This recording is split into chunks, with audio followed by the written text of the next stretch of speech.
Hello, comic dudes. I'm in the tub. Now, before you ask, this is very important for today's episode. Today, I'm going to be talking about ducks in video games. More specifically, those of the rubber variety, though I don't really have as many games on those. This episode is neither a Super Steam review nor a super spooky October episode. This is because I'm going to have this serve as a bridge towards that section of the year and the other section of the year. So this is a transitional episode between spooks and steams. Anyways, I'm going to stop taking up your time and get into the meat of this episode. What are ducks? Is it this? Okay, stupid question, I admit. Regardless, ducks are birds that have a mostly water-filled life. If you've ever gone to a pond, there's a remarkably high chance you've seen one of these guys in the water. But how does this affect the video game market? Well, that's simple. Many people throughout history of video games have loved ducks so much to make them a central focus in their games. So, those are the games I'll be covering today. But before all that, let's give a quick round of applause for today's sponsor, Ducks.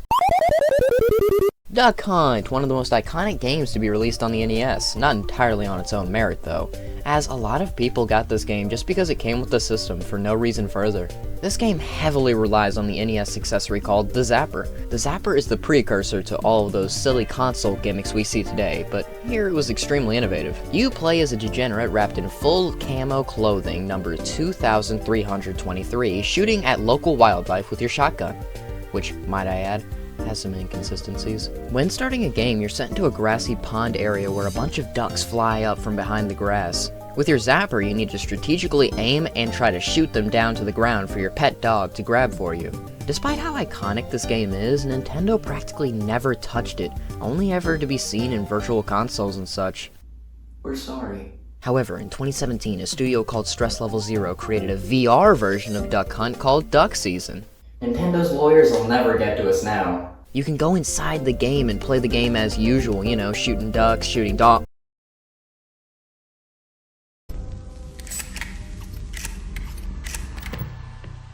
Yeah, this is a horror game. This isn't even about ducks anymore. You know, I really wish they would do something more with this franchise. They treat every other original NES game like it's a golden geese, but why not this one? This truly is the darkest timeline. Woo! Still on the NES, we have Ducktales, released in 1989. This game was developed and released by Capcom, and is probably one of the best games to come out of the NES that isn't first party. The game is based on the show of the same title that was airing episodes during the time. Sure, I have Disney Squared, thus I have access to watching the show. However, I never really saw it when it was airing, so I asked my mom how it was. Do you like Ducktales? Of course I like Ducktales, it's awesome.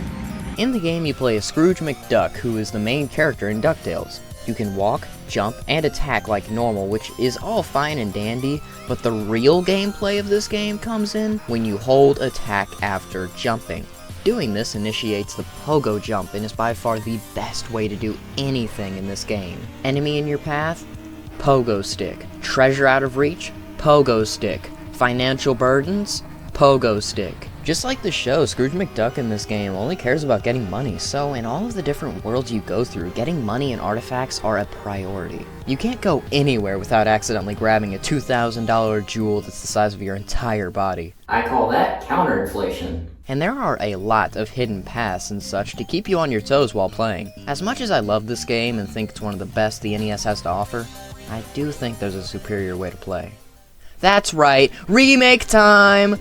Back in 2013, Capcom remade the original game from the NES on the Wii with a huge overhaul. Sure, the gameplay is fundamentally the same, and the game has only really received visual changes, but gosh darn do I love the visuals. When it comes to 2D art in games, I don't care who does it, I don't care what it's for, I love it all the same. And in this version, you can actually use your money. You can either bathe in it inside the money bin or splurge it on concept art for the game and behind the scenes art, which is honestly one of the most creative things of all time to do when it comes to remaking a classic game like this. And on top of all that, all of the characters are voice acted, which is super cool in my opinion. I like this game a lot, but my vision is probably clouded by being a Disney fan already, so I am biased. Let's get dangerous. dangerous. Another Disney and Capcom crossover, however I definitely enjoyed this one less than I did Ducktales. You can definitely see a theme when it comes to Duck games, being that a lot of them take place inside of the Disney side of Duck characters. Anyways, tangent aside, this game is back-breakingly hard.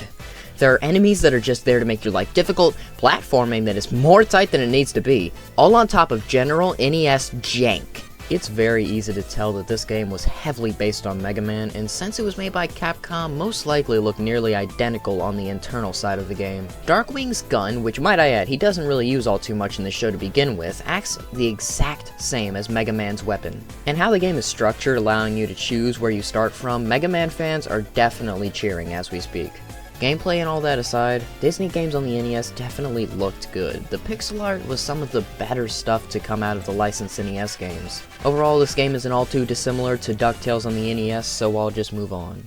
We've seen ducks pogo jump, we've seen ducks shoot guns, we've seen ducks get shot by guns. But have we seen ducks do what they're most known for? Why is Pear sitting on a cactus? What the heck? How did... Ow! Oh, my butt! Ah! This game, created back in 2004, is a 3D third-person platformer? I honestly don't know how to describe this.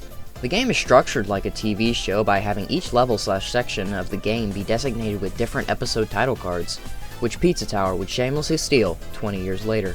You play as this guy. I already forgot his name after playing the game. He's living the life. He's got his duck friends in his duck town inside of his duck bar. Everything's going great for this guy until disaster strikes, and you come into contact with this strange gator guy who needs your help. The plot of this game is simple and straight to the point, and in games like this, it's a virtue. The gameplay loop is simple. Someone, usually the gator, gives you a task you need to complete, usually being a fetch quest or something along those lines. Then you do whatever it is that is asked of you by going around the town doing stupid stuff until your mission is complete, and then you feel great. Those are just M&Ms. I know I'm going to be ridiculed beyond belief by making this comparison, but this game is sort of like GTA, if GTA was made for 9-year-olds. Wait a second. A more accurate comparison I suppose that could be made is that of Simpsons Hit and Run, which is basically the same game, but when looking at the release dates after altering the image, look at that.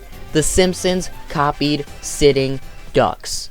I like this game a lot, and I don't feel like I'm doing it enough justice here, so if you would like to see it get its own episode sometime down the road, feel free to comment. Now, if you were an avid user of the internet back in the 2000s, there's a non-zero chance that you've played any number of the Duck Life games. I have vivid memories of me back in grade school sitting in the computer lab and trying to pick the desk I sat at last so that my saved progress on Duck Life Treasure Hunt wouldn't be lost. Where have the years gone? I have a lot of good memories with this game, and since it's all about ducks, I'm bringing it up here. Also, quick extra note, I will not be talking about every game in the series. I'm only talking about all the games that were available on ABCYA before Flash was discontinued, because those are the games I have fondness towards, so games 1 through 5 will fall under this umbrella. I'm doing this also because there's 9 of these. Duck Life 1. I love stock assets. This game was made using Flash, and I'm trying my best not to sound mean here, but it shows. The basic gameplay loop of the game goes like this. Buy food to get energy to train. You can train any of your 4 attributes at a given time by playing high-score based minigames. With the newfound improved skills, you can now take part in races against other ducks and hopefully come out on top and win this golden crown. This game is simple, but honestly, when I was in the computer lab and saw my friends playing, I wasn't impressed. Duck Life 2. Oh my god. It's the exact same thing.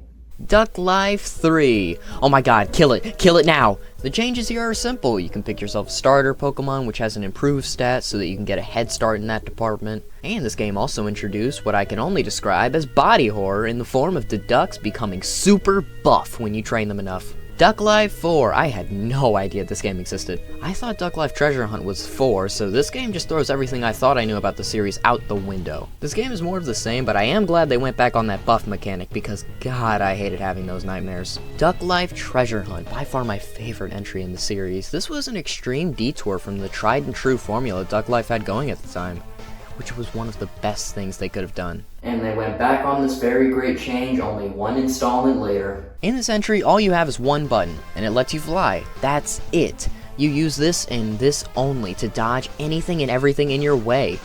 The way this plays is so much more engaging than that of 1 through 4, and honestly, with all of the hidden complexities within the pets and the power-ups, makes this the best installment in the series, and a bittersweet end. Bitter because it didn't end there. This game is a party game of sorts, where you and everyone else playing get spawned in and need to quickly find a weapon to use to destroy everyone else as fast as possible before they get the chance to do it to you. Then once that happens, another round starts and everything repeats. This game's fast-paced and multiplayer-based action only really works best when there's more than like 3 people playing, because anything lower than that, rounds just go by way too fast. I think this game can be really fun when played with some friends, especially those with the competitive gene. I would also like to say that I love the pixel art in this game. I don't know, just something about it just feels right to look at. But what if I hate real ducks and everything they stand for? Aw, heck yeah! That's right, it's time for the Rubber Duck phase of this episode. Our first rubbery game is called Placid Rubber Duck Simulator. It was developed and released by Tunnel Vision SRL in July of 2022. I saw this in my suggestions on Steam and immediately added it to my library. The game is simple and free. You have a body of water, you can get ducks to put in said body of water. Now put on the sunglasses because this is where it gets good. You sit there and watch the ducks. Now what if you're tired of having fun while playing video games? Well, say hello to DLC and say goodbye to disposable income. Honestly, I can see the appeal of a game like this, but personally I don't really have too much fun looking at 3D models of ducks in water. But maybe my tastes are just bad. Oh man, I really do hope this next game doesn't have my duck turning evil.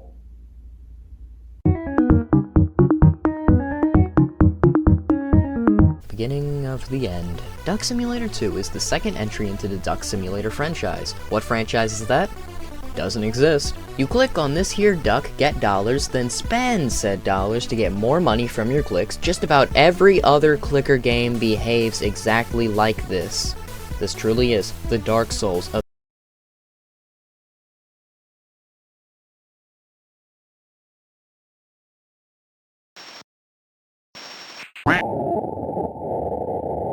Duck Simulator 2 is a very strange game. The story is simple.